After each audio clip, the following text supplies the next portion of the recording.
do you do when God delays?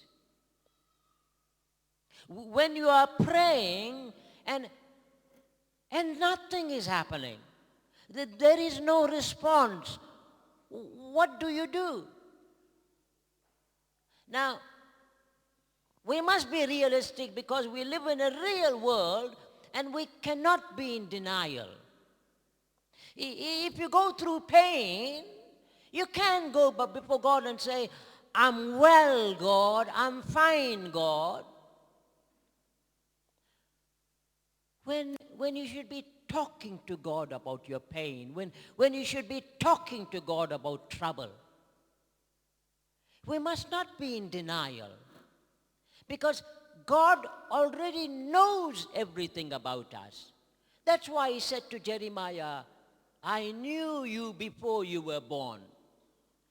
The psalmists often talk about delays. Now, when you look at 1 Samuel chapter 18 verse 7, we won't turn there, just relate to you 1 Samuel chapter 18 verse 7. When David came from fighting the Philistines, the women began to praise David. They said, David killed 10,000s, but Saul only in his thousands. And Saul's reaction to this was bad. He became jealous. He said, why are they ascribing more praise to David? David is not the king. And in verse 9 of the chapter, it tells us that Saul eyed David from that day. David became Saul's enemy, all because Saul was jealous because the woman praised David more than Saul. And for the next 8 or 9 years, David ran from Saul. Saul was his enemy. Now, David was very close to Saul's family. He loved Saul's children, Jonathan, the son, Michal, the daughter.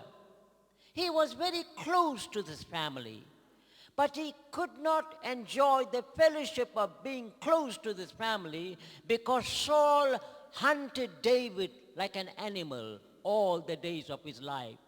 So for about 8 or 9 years, David ran from Saul. Saul thought, what more can David have besides the throne? Because all the people began to praise David because of his victories.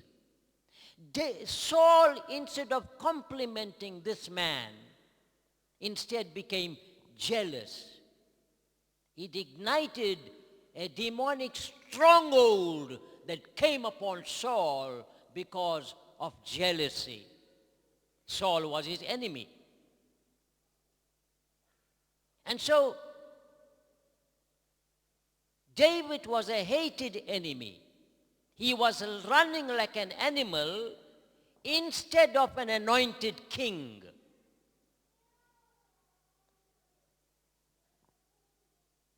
David cried to God in Psalms 13. He wrote this Psalm 13 when he was exhausted, when he was desperate, when he cannot take it any longer. All the days of his life, he had to run, he had to hide. And writing Psalms 13 was a result of Saul hunting him like an animal. David said he could not go on. Have you been in that type of a situation when you just cannot go on? What you're facing is more than you can handle. You don't have the capacity to deal with it.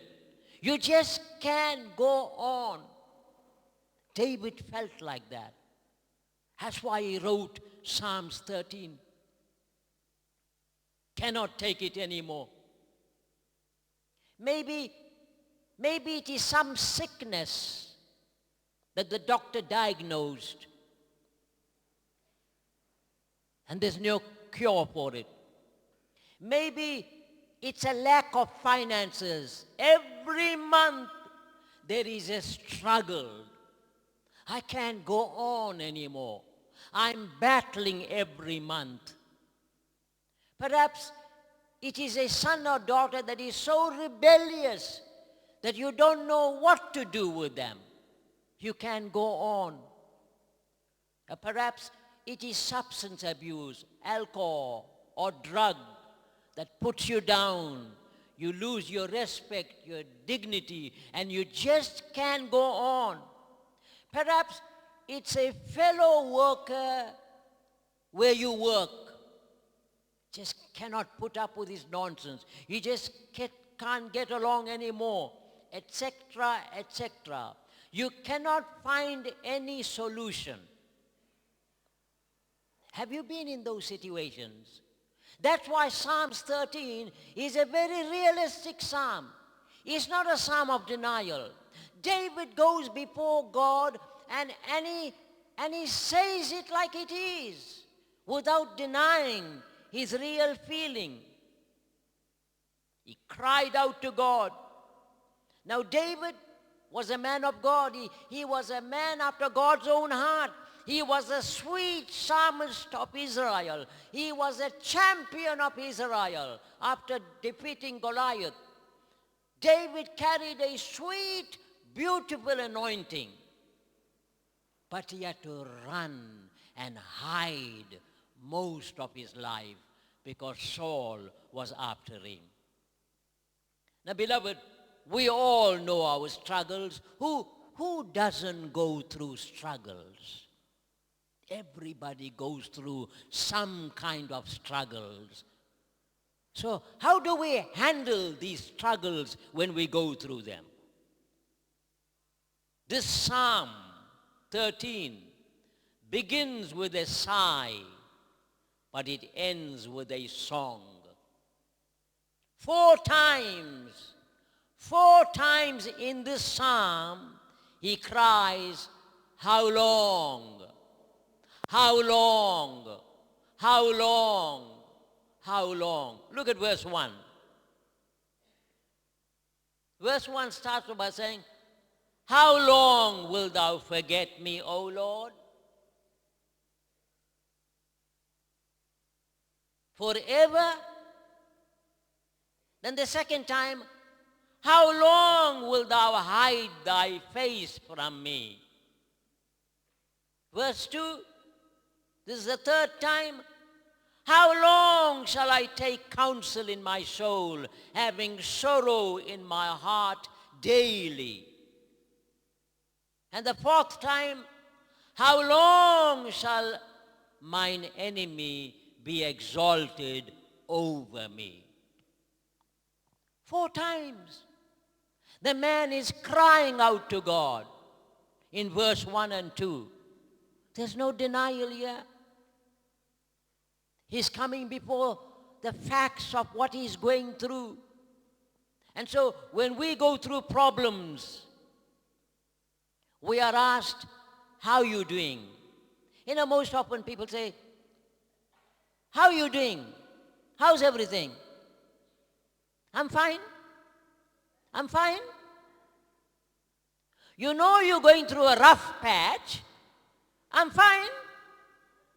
We lie, don't we? We lie. Because we don't want to go and tell them the whole story, what you're going through. We cut it short. "I'm fine, thank you. But you know how rough things are. I'm fine." So, most often, but God knows how you are. God knows your heart. He knows my heart. He knows the pain you carry. Only God knows that. So today, my brother, my sister, we're going to be very realistic about what we go through. Because when you're not in denial, when you go before God with the facts like David did, you will understand that you are a real person who go through pain and problems. You can't deny that. To get the results from God. God knows how we are. Sometimes we feel, is God really there? Because David said, how long, God? Have you forgotten me, God? I can't feel you. I am running all the days of my life. I can't sense you in my life. Now we are talking about a man who was after God's own heart. That's why, my brother, my sister, many of us will be able to identify with David in Psalms 13. God knows. Now, a little bit about Job. How did Job handle his problems? Job went through a long, protracted problem. This man, he buried 10 children one day. Now, some of us that are here have buried one child. And we were not able to handle it. But this man buried 10 children. He lost everything. I do not think any one of us would ever go through what Job went through. But the man says, my Redeemer liveth. My God is able. What carried this man in the depth when he could have committed suicide, really? His faith. You know, when you lose a loved one, they say time heals. Take it from me, first-hand evidence in my personal life, time hasn't healed my pain.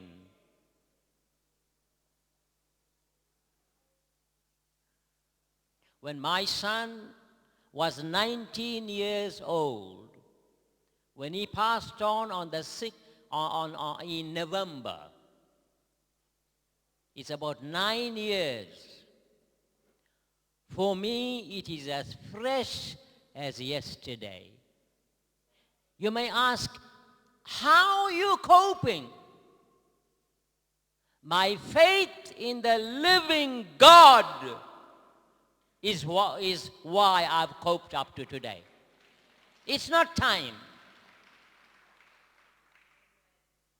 Your faith in the living God is what makes you cope.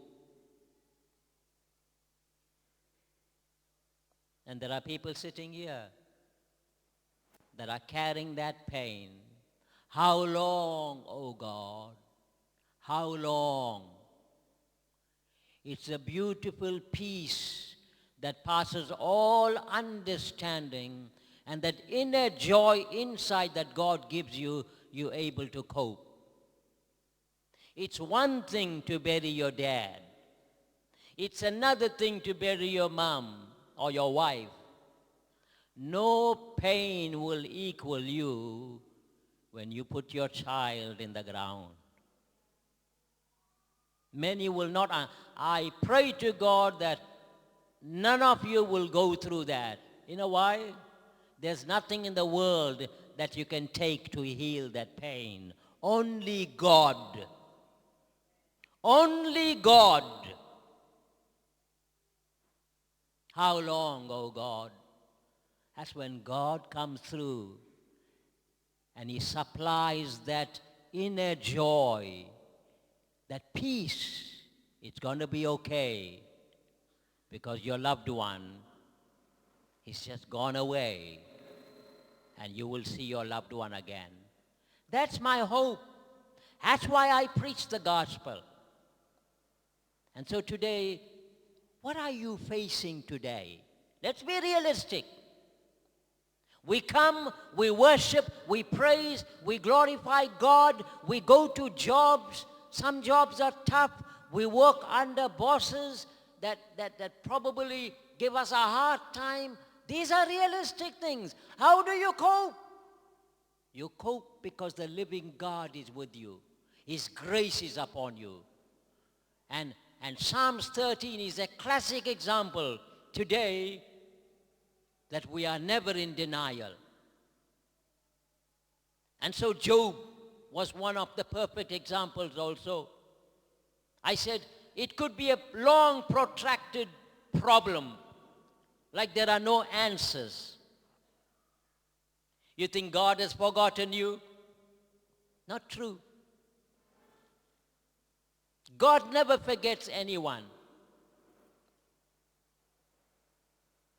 In Isaiah 49:15, Isaiah says, a woman can forget the child that she bore, but God will not forget no matter what our feelings are. And so, when you study verse 1, how long will you hide your face, O God? It's the same as Psalms 22. Psalms 22 and Psalms 13 has relevance because the introduction of Psalms 22, Jesus says, O God, why hast thou forsaken me? And David felt the same way. Oh God, how could you forsake me at a time like this? When Jesus prayed, oh God, how could you have forsaken me? Jesus was forsaken so that you and I will not be forsaken anymore. Because he paid the price. He took everything on our behalf. Psalms 22 has no relevance to David whatsoever. Psalms 22 is about the Messiah. It has no historic place in David's life, but in the life of the Messiah, the crucifixion of Jesus. Sometimes we feel as though we are forsaken of God. Jesus has been there also. God does not forsake us. God never forsakes anyone. Look at Calvary. You know, if Jesus can pay the ultimate price for you and I, God will withhold nothing else. The best that God had for us is what he gave us on Calvary. He will not withhold anything else from us, my brother, my sister. God will not forsake us. Jesus was forsaken in our place so that God